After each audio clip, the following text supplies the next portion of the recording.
Now let's go to our first sub-note for this explanatory note, which is called Everybody Should Really See that Daniel's 69th and 70th weeks are only separated by a space of about 40 years, give or take a year or two. Could this 40-year gap possibly have any connection to the silence in heaven for the space of half an hour? Let's read Revelation chapter 8, verse 1. When he had opened the seventh seal, there was silence in heaven about the space of half an hour. That is, a small gap of time in between two absolutes. That is, between the Old Testament days and the New Testament days.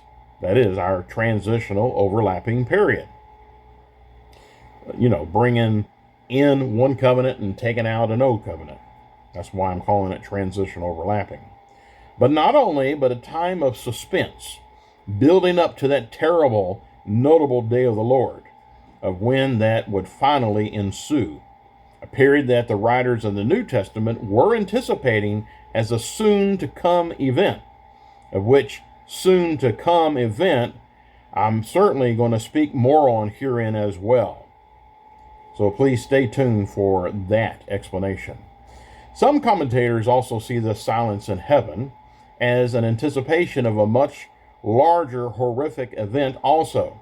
Let's go to Geneva Bible Translation Notes. Now, this was published in 1599, and it is public domain, just like all these commentary quotes are. They say the seventh seal is the next sign, a precise commandment for the execution of the most severe judgment of God on this wicked world. And being understood by the seal, all things in heaven are silent, and in horror through admiration, until the command to act is given by God to the ministers of his wrath. Let's go to Albert Barnes' notes on the Bible. This denotes a brief period, in a state, however, of anxious suspense. The moments would seem to move slowly, and to see the exact force of this, we are to reflect on the scenes represented. The successive opening of seals, disclosing most important events, increasing in interest as each new one was opened. The course of events which seemed to be leading up to the consummation of all things, arrested after the opening of the sixth seal.